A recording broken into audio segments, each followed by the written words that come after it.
Oke, ini dia kiriman dari BRT.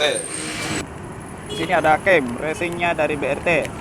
Jadi di sini dia lebih dari standarnya, di sini lebih tipis yang bagian tengahnya agar lebih ringan. Kemudian bagian ini tebal tonjolannya ini ya, dari kiri ke kanan ini, dari kiri ke kanan itu dia lebih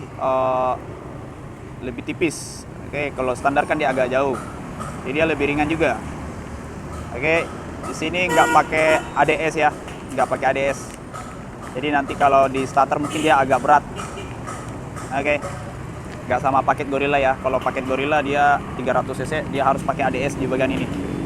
Dia ada ADS decompression systemnya untuk agar lebih mudah untuk di starter awal. Oke, kemudian masalah tinggi liftnya di sini.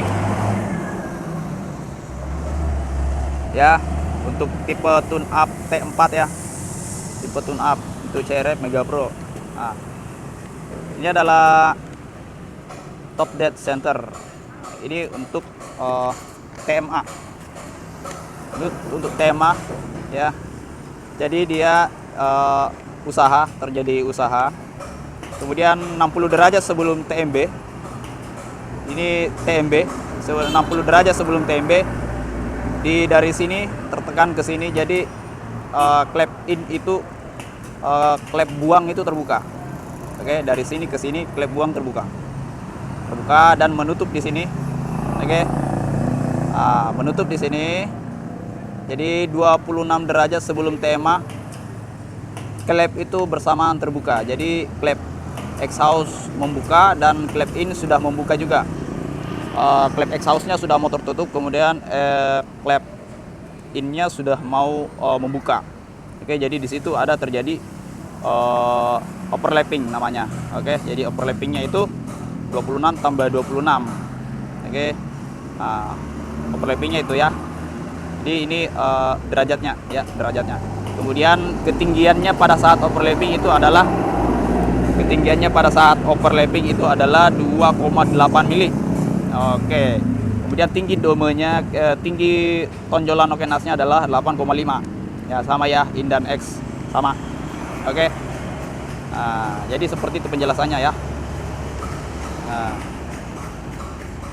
ini tinggi tonjolannya. Nah. Oke. Nah, lihat X dan ini. Oke. Ya, dari itu aja ya penjelasannya. Nanti kita lanjut lagi pada saat pemasangan. Oke, kita pasang aja. Setting untuk terabas 5. Oke, di sini ada injektornya juga diganti. Injektor punya BRT, debit itu 180 cc per menit. Yang di sebelah kanan ini adalah injektor BRT. Dan di sebelah kiri adalah yang standarnya. Yang sebelah kiri kita bisa lihat lubangnya di sini sangat-sangat kecil. Kita lihat. Oke, ini adalah lubang injektor standar, sangat kecil ya. Ada 6 lubang. Ya, di situ ada 6 lubang. Sangat kecil. Injektor BRT itu ada 3 lubang di sini. Terlihat sangat jelas. Tandaan lubangnya itu terlalu besar, debitnya juga besar. Oke. Ini untuk penggunaan injektor ini sangat diharuskan tekanan fuel pump harus baik ya, kondisi baik. Di bagian kopling kita ganti per kopling BRT.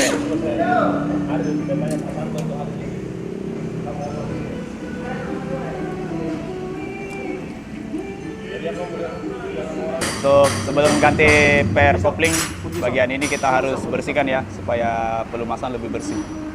Sudah SOP dalam penggantian. Untuk pembukaan bak kopling, bagian ini harus dibersihkan. Kapan tidak ya bisa jadi pelumasan kurang lancar.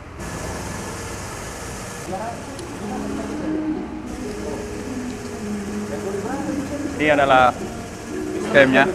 Jadi dia Bisa pakai MX, bisa pakai Fiction, bisa pakai Ninja juga. Oke.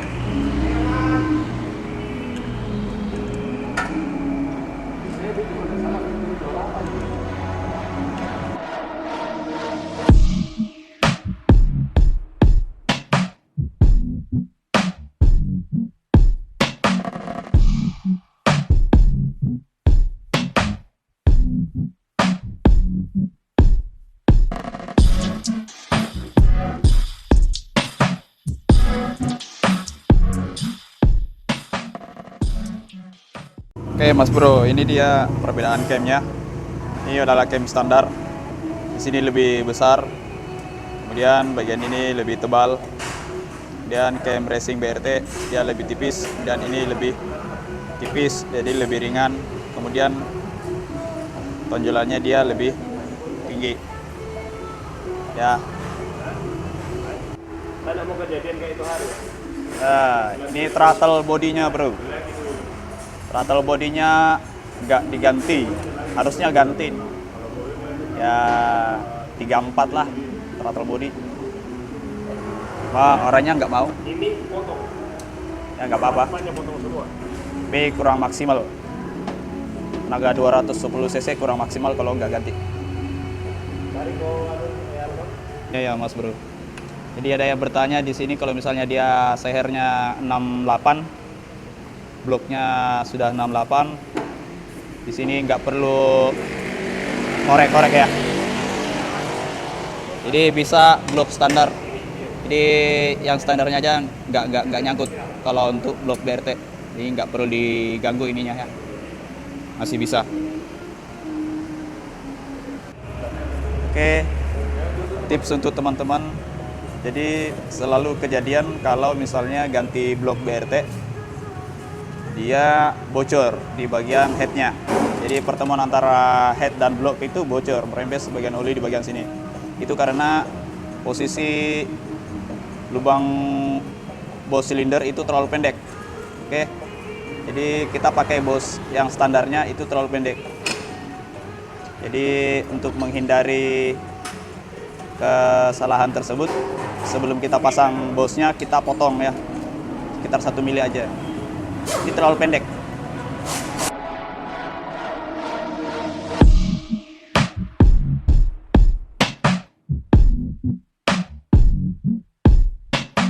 Oke.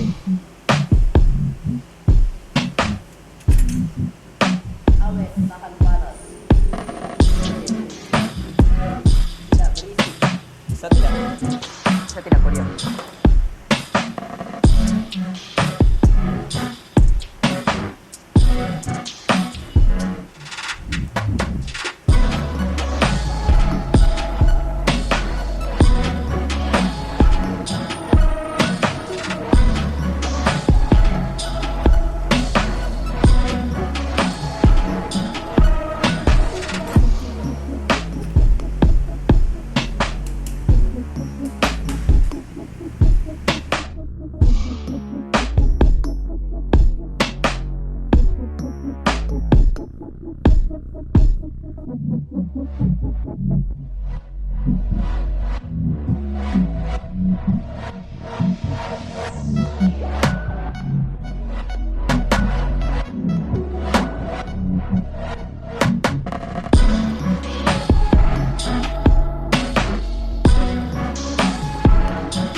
Dome ke dalam dia untuk yang kompresi nggak terlalu besar ya. Jadi memang dia cocoknya untuk motor yang nggak terlalu dipentingkan awalnya. Oke.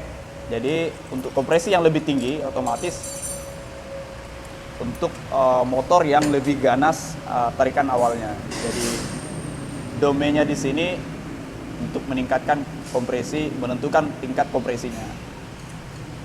Nah, jika headnya itu cukup kita beri squeeze aja.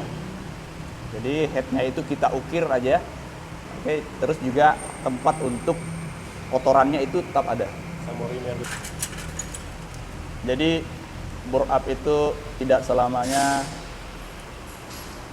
memperpendek umur sepeda motor. Oke.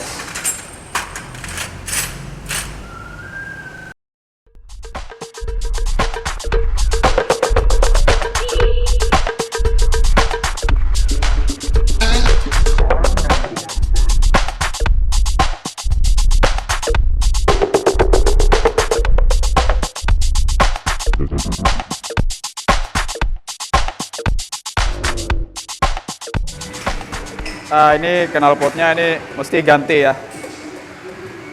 Untuk cc 210 itu diameternya kekecilan. Lebih baik lagi kalau ganti yang diameter 29 itu minimal. Ya menurut kita sih. Ya. Kalau standarnya 26 25 ya. Nah, ini kayaknya 26 ini. Harus ganti. Kalau exhaustnya sesuai, otomatis tarikan atas itu lebih napasnya panjang gitu loh. Nah, otomatis lebih berisi atasnya ya, karena pembuangannya lebih lancar. Karena dikarenakan cc-nya besar, otomatis ledakannya lumayan besar, jadi dia butuh pembuangannya lebih flow sedikit ya, kayak begitu mas.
Ya. Maka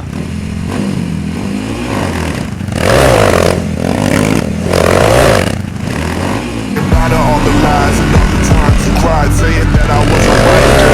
On the side, you manipulator, playing games with commentators, and I don't know what you say about a mantap, mantap. Well, mantap ya. Oke Mas Bro, kita sudah sampai kepada ujung video. Ya hasilnya tadi sangat luar biasa. Tarikannya sangat benar-benar nampar ya Mas Bro. Oke. Ini sangat simpel pengerjaannya, sangat cepat. Kemudian juga kualitasnya mantap, awet dan juga bertenaga Mas Bro. Oke. Untuk pemilihan paket untuk CRF ini ada banyak pilihan sesuai dengan isi kantong, juga terjangkau juga ada. Oke. Dan bagusnya lagi kita hanya cukup setting di remote-nya aja. Kemudian pemasangan partnya juga sangat presisi. Jadi tinggal pasang aja, nggak usah ribet-ribet ngukur ya. Oke, sekian itu saja video dari saya. Jika kalian suka dengan konten saya, video saya semuanya, silakan subscribe Oke. Silakan subscribe untuk mengikuti semua video saya. Oke. Sekali lagi terima kasih dan salam otomotif.